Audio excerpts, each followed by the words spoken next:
Hey guys, Rexasaur here, and welcome to episode 6 of the Red Emperor.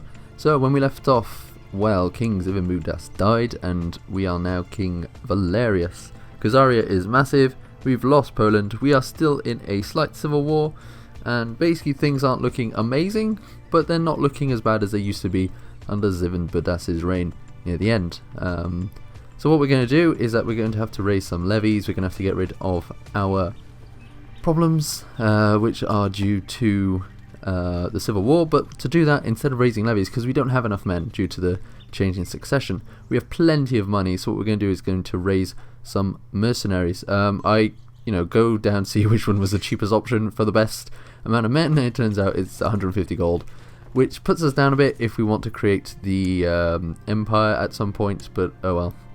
We also have a new heir, because once again everyone seems to vote for the second born rather than the firstborn, which is annoying, but you know what, screw it.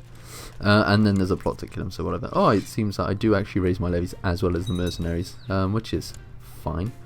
So first thing we're going to do is take out the civil war, which is not going to be hard at all. They've got barely any men left.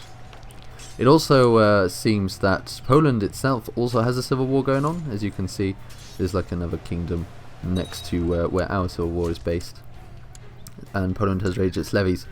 So that's happened, which is great. But we win our war, everything's fine. We've still got Silesia. We got half of Silesia, don't have all of it. And I'm actually going to do something really dumb. I'm going to give it to this person who is a Slav, and I completely forgot. Slavic as in faith rather than culture, but yeah, so after making that mistake, which bites me in the bum later, but I'm just going to get a lot of ransom, a lot of money from these people. And my next goal as Valerius is to get Poland back, but this is going to take a while. For I don't realise why, but I'm unable to actually wage war. Also, Barbek, our dear Khagan of Khazaria, has decided just to keep Carpathia for himself. He formed the Empire of Carpathia, and then, I don't know, probably some kind of AI issue gave Khazaria to someone else, or he just decided to keep Carpathia for himself, which is totally fine, because we're pretty good mates with him. I mean, 100 is pretty good. So basically what I'm going to do is I'm going to send gifts to him, and I'm also going to try and get his get married to his firstborn, as in not me, but you know, get my daughter married to his firstborn instead. Hail, O great Barbek, Khagan of Carpathia, lord of all horsemen, terror of the steppes, rider of Tengri.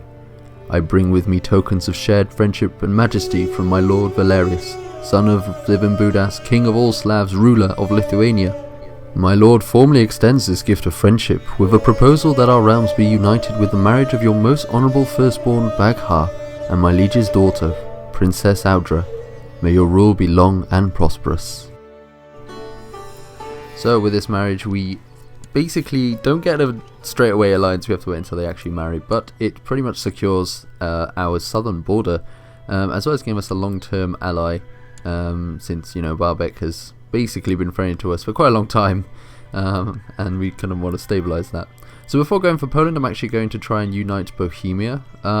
Sadly, the southern province is under attack by Barbek himself, so I decided to go for the northern province, in the name of Danila, who is the high priest, the archpriestess of Bohemia. Also going to raise all my levies, all my vassal levies, that is, because I believe we actually need that many men. My realm levies aren't as good as my vassal levies, which is, well, it's kind of normal, but in this case it's a bit ridiculous. Also, I don't know if you see, but there's a massive like Viking host with almost 3,000 men on my lands, and they'll get annoying later on, but Jesus Christ, that's a huge army. And they've just been lying there and raiding me for the whole episode so far. It's a bit ridiculous.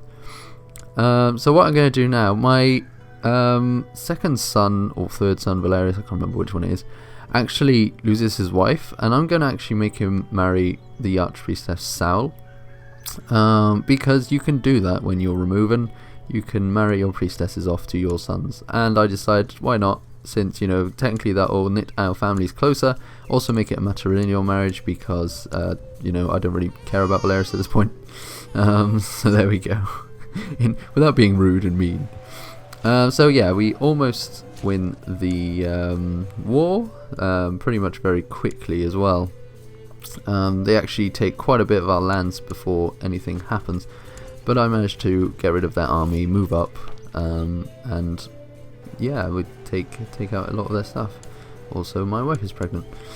And then they decide to just accept peace straight away. And so we have Bohemia a bit more now. Still can't form it quite because there's quite a bit of it left, and most of it's owned by Carpathia at this point. So, and then I want to declare war on Poland, but I can't, and I couldn't, and that's also one of the reasons why I wanted to go for Bohemia. And it turns out that he's got one of my close relatives hostage, which is in fact my daughter, because my daughter went to be educated in Poland. I mean, this was before the break but whatever. So I'm going to try and get her back. My angel, I'm so happy to see you again. How is your stay with your cousin Karijotas? What? She did what to you? Don't worry, my sweetest. She will regret putting one finger on your pretty head. No, Daddy won't hurt her. Not personally, anyway. Why don't you go and play with your little sister? I'm sure she'll be overjoyed to see you after these long months. Daddy has a lot of work to do. So, a little bit of trouble in the family.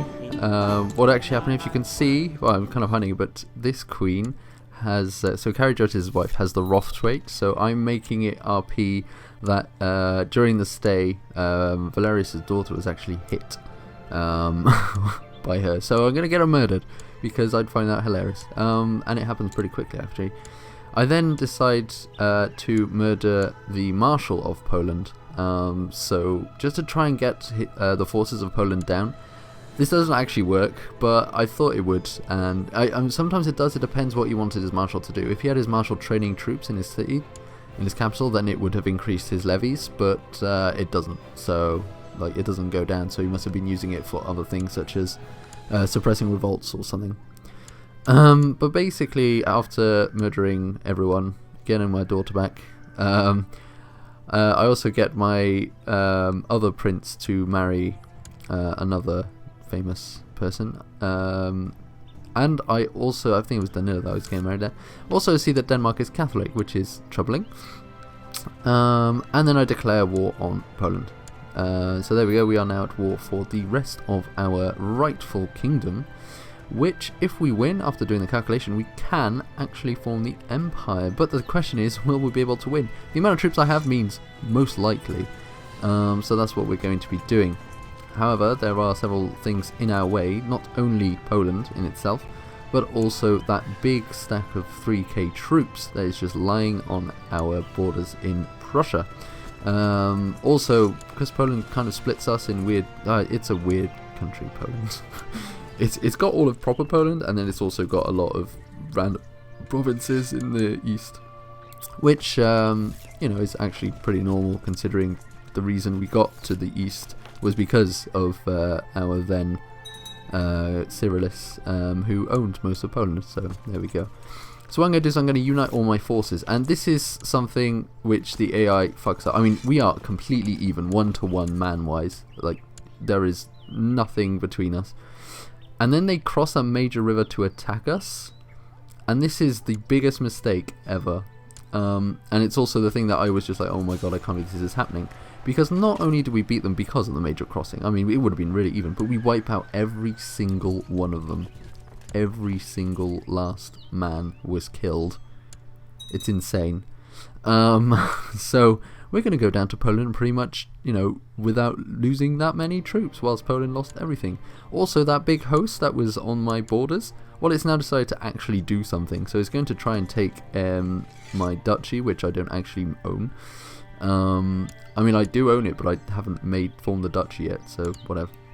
So I'm going to raise the Holy Order once again to fight off the host, because the Holy Order is amazing. I mean, 11k troops, you can't say no to that. I'm trying to circumnavigate the major river, but it's not happening, so I'm just going to decide, well, we might as well just go through. I mean, and then I retreat like an idiot, because I'm like, oh, I don't want to go there, but it's already too late. But, I mean, it doesn't matter. It's only a small retreat anyway. So we get Poland, and then I'm going to unite my forces to take out that host. As you can see, we can form the Wendish Empire, but we need more piety. So we're going to take out this Norse army, and it's like, god damn, I just got my Holy Order up here, and that cost me all my piety. So I'm going to have to try and get piety somehow, but this is easily remedied, mostly because battle gives you piety, but also because you can get there's a decision you can make in the policies where you give 300 gold to the Holy Order and you get 300 piety. So I'm just going to do that. It basically, yeah, this is me doing it now. It's like, oh, well, okay, I'll do that. Because I have so much money. And then we're going to finally form the Empire.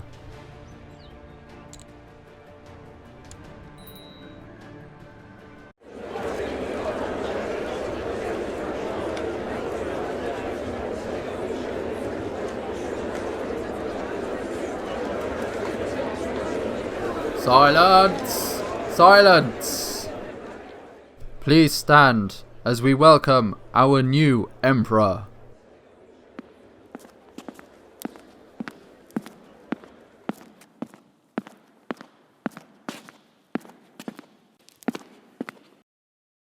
Ladies, lords, high chiefs, high priests, high priestesses, archpriestesses, your eminence, Lady Sal, daughters and sons of Perkunas and great Kagan, Lord of the Steppes.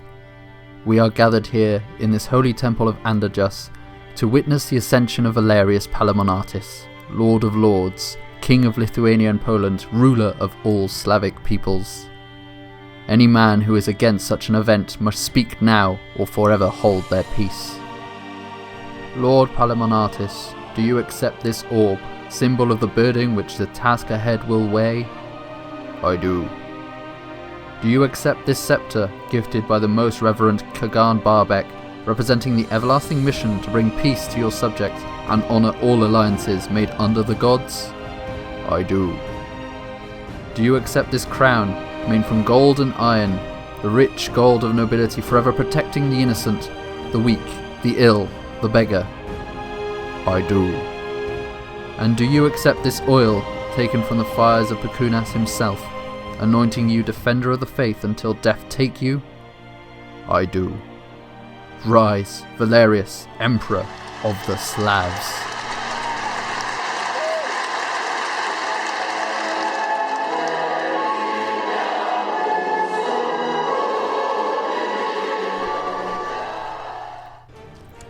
So there we go, we have our empire. The Slavic Empire has been created, showing that the Palemonatis Dynasty has finally achieved their goal to basically rule the Slavs. So now, what's the next goal? Well, firstly, I want to create the Kingdom of Pomerania. That is the final kingdom within the actual de jure borders of the Slavic Empire. So I kind of want to do that first. After which, the goals will be very different, and I will show you what they are near the end of the episode. But for now, we still got a while to go. We're going to do a nice little claim. We're actually going to do a de jure claim. We're not going to do a proper claim. On Wolgast, because they are part of Pomerania, and that's what I want to do.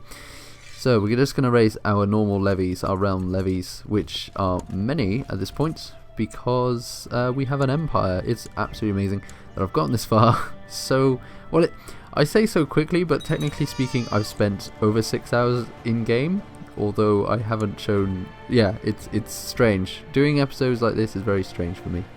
But anyway, we defeat that army, preparing ourselves to conquer it. Well, we do conquer it pretty easily, and during that time, very nicely, the Duchy of Obritria, which is the one next to it, has actually taken Brennerberg below, so now I can just do a holy war on that, and basically, because I do that, I can take Brennerberg straight away without having to do another war, so that's fantastic.